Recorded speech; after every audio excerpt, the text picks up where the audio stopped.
रात पटना में महागठबंधन की बैठक की, क्योंकि बिहार चुनाव को लेकर पटना में महागठबंधन की बैठक हुई।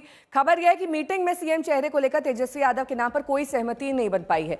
बताया जा रहा है कि बिहार कांग्रेस के प्रभारी तेजस्वी यादव का नाम लेने से बचते रहे और उन्होंने इस बैठक में तेजस्वी के नाम पर मोहर नहीं लगाई। हालांकि तेजस्वी यादव की ओर से कहा गया कि महागठबंधन में हर मुद्दे पर आपसी सहमति है और हमारे यहाँ कोई कंफ्यूजन ही नहीं है, लेकिन अभी थोड़ा इंतजार करना होगा। हालांकि तेजस्वी के इस दावे के बीच यह सवाल उठ रहा है कि क्या महागठबंधन में सीएम चेहरे की गुत्थी सुलझ नहीं पा रही है। आरजेडी तेजस्वी के नाम पर दावा कर रही है, लेकिन कांग्रेस इस पर खुलकर कुछ नहीं बोल रही है।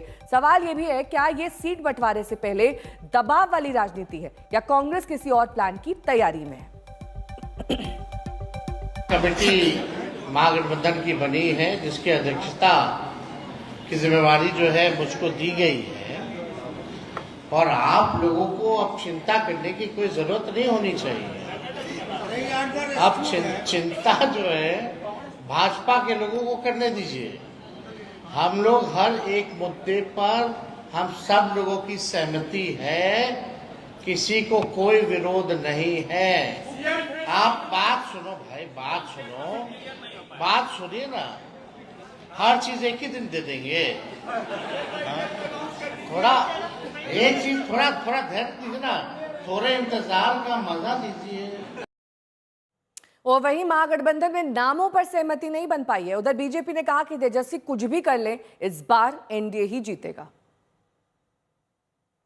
मैंने बार बार कहा है, कितने लोग भी मिले महागठबंधन को पिछले 3 चुनाव से, चाहे वो 19 का लोकसभा चुनाव हो, 20 का विधानसभा हो, 24 के लोकसभा में नीतीश कुमार जी के नेतृत्व में लगातार हराने का काम आदरणीय मोदी जी के नेतृत्व में होता रहा है।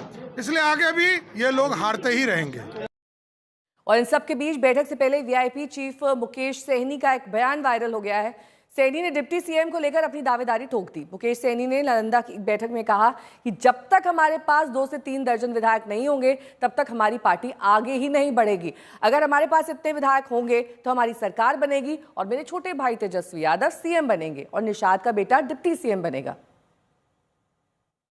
जब तक 2 से 3 दर्जन विधायक नहीं बनेगा तब तक हमारा पार्टी आगे नहीं बढ़ेगा। जब तक 2-3 दर्जन विधायक बनेगा तो निश्चित तौर से आपका सरकार बनेगा। हमारे छोटे भाई तेजस्वी प्रसाद यादव जी मुख्यमंत्री बनेंगे और निषाद का बेटा डिप्टी सीएम बनेंगे। शशि भूषण मेरे सहयोगी जुड़ गए हैं तमाम जानकारी के साथ। शशि भूषण, यहाँ पर जितनी भी बातें कही जा रही हैं, कहीं ना कहीं आरजेडी में इस बात को लेकर कंफ्यूजन है कि सीएम पद का दावेदार कौन होगा और उस पर खुलकर कोई कुछ भी नहीं बोल रहा है। सभी डर रहे हैं कि अगर कुछ बोल दिया तो आने वाले वक्त में ये कहीं गले की हड्डी ना बन पाए। लेकिन अगर आप सीएम चेहरे के साथ नहीं लड़ेंगे तो क्या ये आपकी पार्टी के लिए हानिकारक नहीं और साथ ही गठबंधन के लिए भी?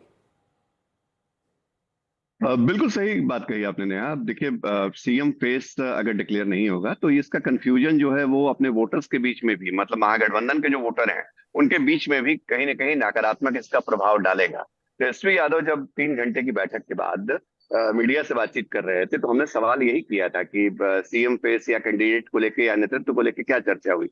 तेजस्वी यादव ने जो जवाब दिया उसमें उन्होंने कहा थोड़ा इंतजार का मजा लीजिए, लेकिन हकीकत थोड़ी जो लग रही है हमें वो यही है कि कांग्रेस उन्हें इंतजार का मजा दिला रही है, क्योंकि कांग्रेस अपने पत्ते छिपा रही है और मकसद हो सकता है कि सीट शेयरिंग में दबाव बनाना हो। कांग्रेस जिस तरह 2020 में 70 सीटों पे चुनाव लड़ी थी, उतनी ही सीटें इस बार भी चाहती हैं या उससे ज्यादा चाहती हैं। उससे कम पे तैयार कांग्रेस नहीं है। जो उनके बड़े नेताओं से हमारी बातचीत हुई है उनका दावा 70 सीटों पे है और वो शायद 70 सीटें तेजस्वी से लेना, आरजेडी से लेना इतना आसान नहीं होगा 2020 के तरीके से।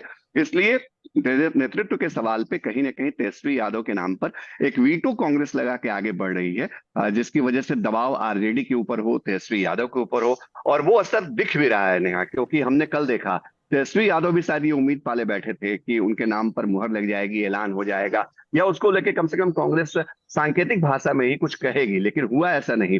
कोऑर्डिनेशन कमेटी की जो गठन हुआ है उसके चेयरपर्सन बनाए गए हैं, लेकिन नेतृत्व पर मुहर नहीं है नेहा। ठीक है, बहुत बहुत शुक्रिया शशि भूषण इस तमाम जानकारी।